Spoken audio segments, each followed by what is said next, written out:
mais toi, un jour, je vais te faire boire. Tu devrais vraiment essayer, comme si je devais être baptisé.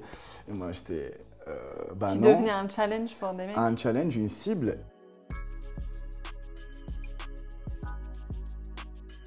Bonjour Yaya. Bonjour. Aujourd'hui, tu viens chez nous pour parler d'alcool. Ouais, exactement. Alcool. Je suis pas peut-être la meilleure personne, Et mais pourtant, tu es là parce que je t'ai vu dans le... Tu as témoigné sur le documentaire France TV, Blackout, exactement.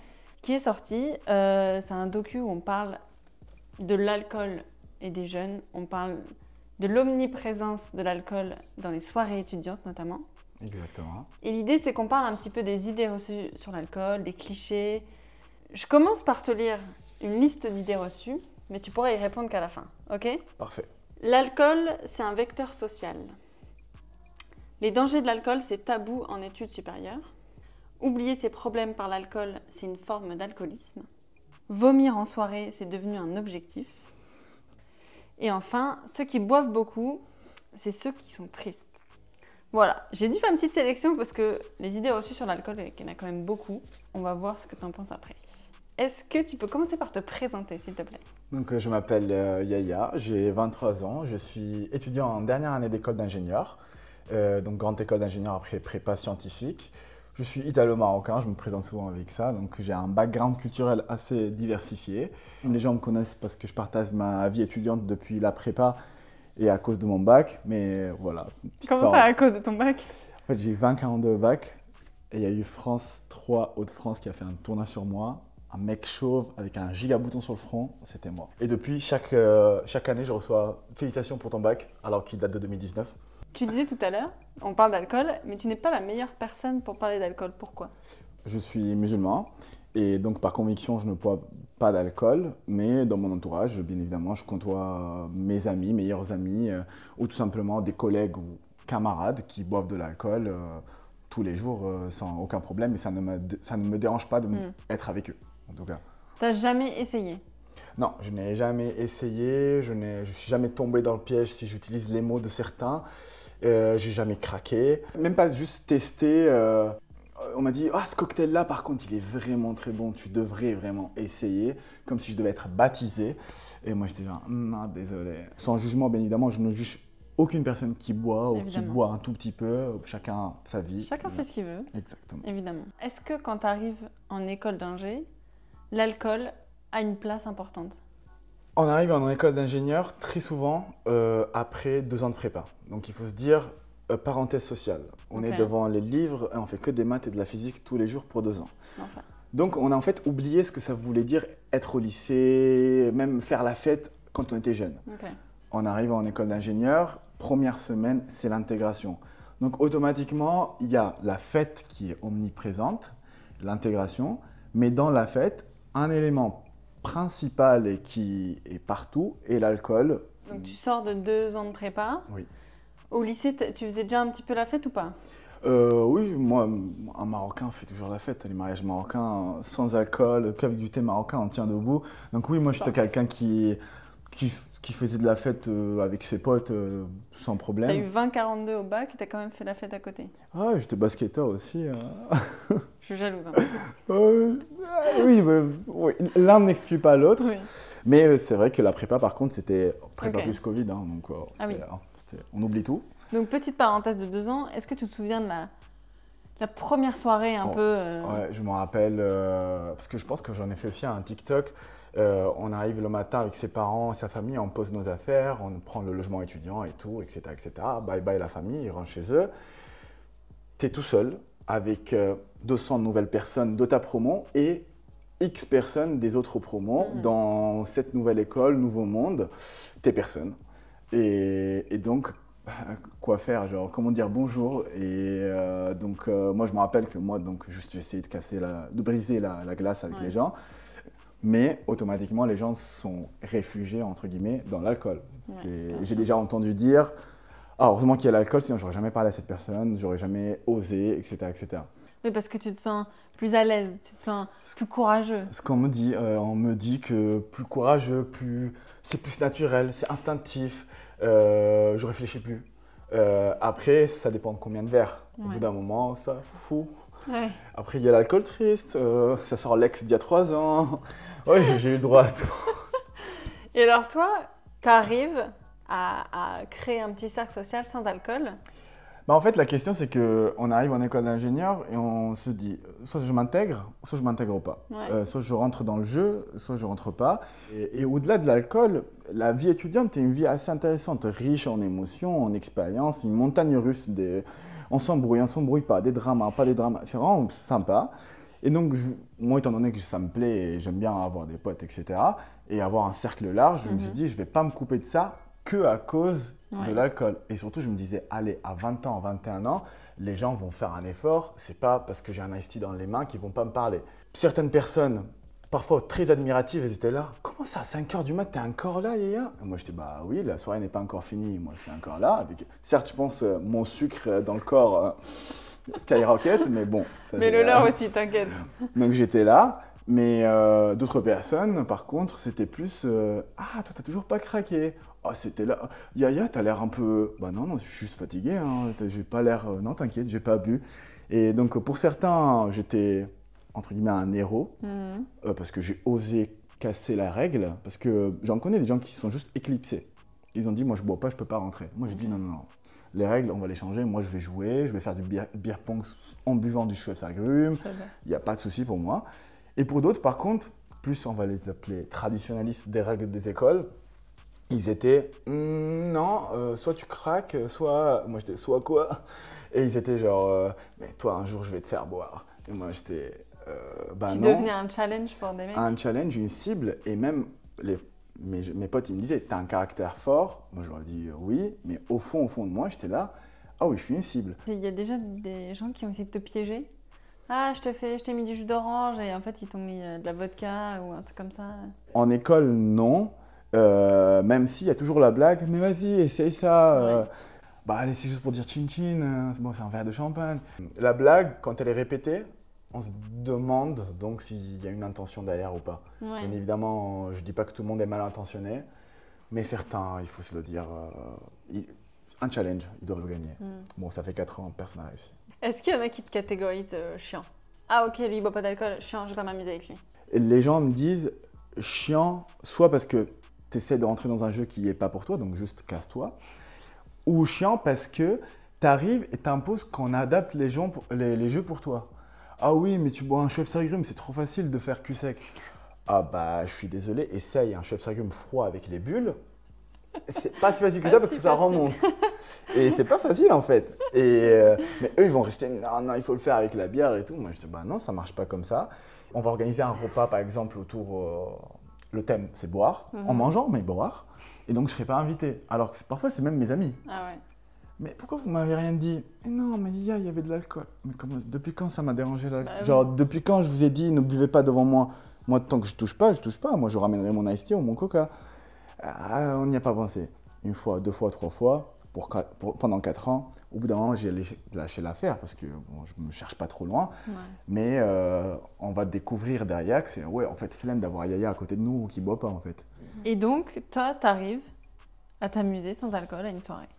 Oui, parce que pour moi, une soirée, c'est danser. Et c'est passer du bon temps avec ses potes, taper la discussion dehors, pas besoin ni de la cigarette ni de l'alcool. Moi, juste tape la discussion, je parle, j'ai plein de choses à raconter. Et après, ce que j'ai pu voir, bon, parce que je suis rentré il y a 4 ans en école et là je suis à la fin, petit à petit les mentalités sont en train de changer. Les nouveaux ils alternent l'eau avec l'alcool parce que on commence de plus en plus à parler des effets secondaires ou voire des mauvais effets de l'alcool et de l'abus de l'alcool. Et les écoles commencent à sensibiliser. Nous, on a des amphis de sensibilisation sur l'abus de l'alcool. Le bar est formé. Et on a les formations de sécurité pour tout le monde obligatoires où on traite la partie si quelqu'un est en coma éthylique.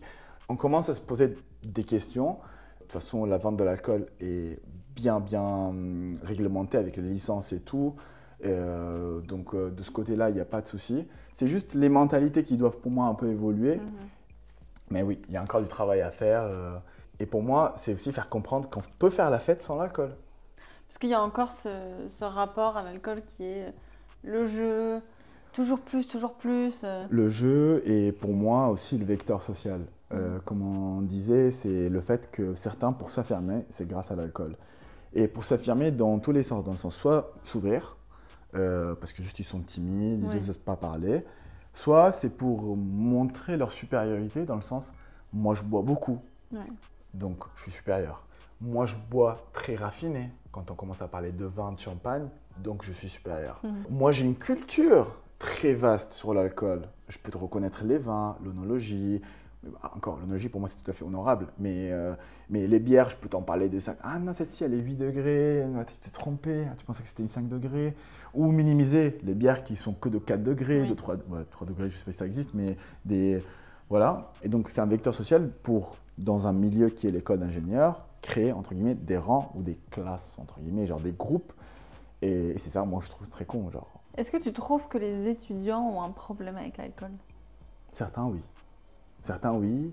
Et je dis pas ça parce que, encore une fois, j'ai mis un jugement. Non, je dis ça, non, mais je dis ça parce que des personnes de mon entourage sont déjà venues me voir et me dire en fait, je pense qu'il y a un problème. Et moi, j'ai déjà dit à ces potes-là, je leur dis étape numéro 1, t'en es conscient. C'est bien. Qu'est-ce que tu vas faire? Là, on a soirée, tu vas boire? Ouais, mais c'est la soirée. Ouais, désolé, donc c'est débile, c'est bête. Après, tu peux boire, mais ne te mets pas dans l'état de la soirée d'hier, de la soirée d'avant-hier. Raisonnablement. Et donc, si pour certains c'est un problème, et d'ailleurs, souvent les gens ils cueillent l'occasion pendant l'été ou pendant Dry January, souvent ils le font. Parce qu'ils se disent, allez, il faut que je le fasse, c'est l'occasion, au nom de ce truc médiatisé, je vais faire un Dry January. Ou sinon, quand on part en césure, donc on coupe de l'école pour faire des stages, etc., souvent les gens cueillent l'occasion pour couper aussi ce qui est lié à l'école, donc l'alcool. Et ils n'y touchent pas, et j'en connais qui sont revenus et qui n'ont pas rebu. On va revenir sur les idées reçues si tu veux bien. L'alcool, c'est un vecteur social. Oui, l'alcool, c'est un vecteur social. Ça permet aux personnes qui arrivent en école d'ingénieur ou en école en général de s'exprimer, de s'imposer, de transformer leur personnalité pour différentes raisons. Et donc, pour moi, c'est un peu la définition de vecteur social ramené à la société qui est le monde des écoles. Deuxième idée reçue. Les dangers de l'alcool, c'est tabou en études supérieures. En général, oui. Mais des efforts sont mis en place. De plus en plus, des écoles parlent. De plus en plus, des étudiants eux-mêmes demandent aux écoles de parler, de mettre en place des choses. Des amphis de prévention, des amphis de sensibilisation, des personnes à qui parler éventuellement s'il y a un problème. Nous, dans notre école, il y a un référent vie étudiante, il y a les amphis de sensibilisation, des formations. Donc les choses changent. Mais pour que ça change, il faut un budget, il faut que ça vienne souvent d'en haut et que ça soit médiatisé. Parce que je pense que c'est ça qui manque, c'est tout simplement d'en parler. Pour n'importe quel problème, il faut juste en parler et semer une graine dans la tête des gens. C'est ça qui manque. Donc c'est tabou en général, mais des efforts commencent à avoir des fruits. Oublier ses problèmes par l'alcool, c'est une forme d'alcoolisme. Oui, oui. C'est soigner le mal par le mal, parce que scientifiquement c'est comme ça. Il y a des gens qui oublient leurs problèmes sans l'alcool. Donc du moment qu'il y a une alternative, c'est qu'il y a un problème. Et le problème, c'est qu'il y a trop de monde qui se dit non, c'est l'alcool qui va me faire oublier une rupture amoureuse ou amicale ou des problèmes de la vie de tous les jours. Je sais qu'il y a des gens qui ont été voir un psy pour l'alcool. Donc oui. Toutes les soirées ou week-ends d'intégration sont organisées autour de l'alcool dans les études supérieures. Sans alcool, ça serait chiant. Je cite les gens.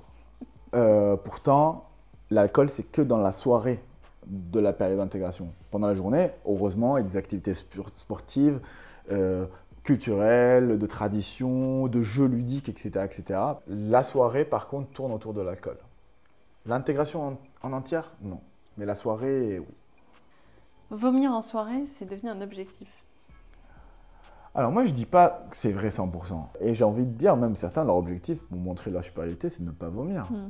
Si j'ai bu et j'ai pas vomi, trop fort. En études supérieures, tous les étudiants se mettent à boire. Toi, tu es l'exemple parfait pour montrer que c'est faux. Et surtout qu'en fait, sans être musulman, il y a plein d'autres personnes qui ne boivent pas. Et qui craquent pas comme… Qui craquent pas, ou même des personnes qui ne boivent pas tout court parce qu'ils ne sont pas musulmanes. Et pourquoi on a l'idée reçue, c'est tout le monde boit? Parce qu'en fait, on s'en fiche des autres. On se ferme. dans ma tête, il n'y a que les gens qui boivent. Je considère que les gens qui boivent. Tu bois pas, je te cala pas, je te considère pas. Et c'est ça le problème. Ouais. Le jour où on va ouvrir et se dire non, en fait, il n'y a pas que ces gens-là et que la soirée, c'est pour tout le monde. Et en fait, il y a des gens qui ne boivent pas. Et pas que parce qu'ils sont musulmans et sportifs de haut niveau. Et c'est là où les choses changeront un peu. Donc, l'idée reçue est vraie, mais la vérité n'est pas l'idée reçue. Dernière idée reçue, ceux qui boivent beaucoup, c'est ceux qui sont tristes. Non. À nuancer. Mais quand on voit une personne, une soirée, on se dit « Oh, lui, il est bien !» Oh, derrière, il y a quelque chose. Ouais. Derrière, il y a une mauvaise note. Derrière, il y a une embrouille. Derrière, il y a un stage refusé, etc. etc. Et c'est dommage.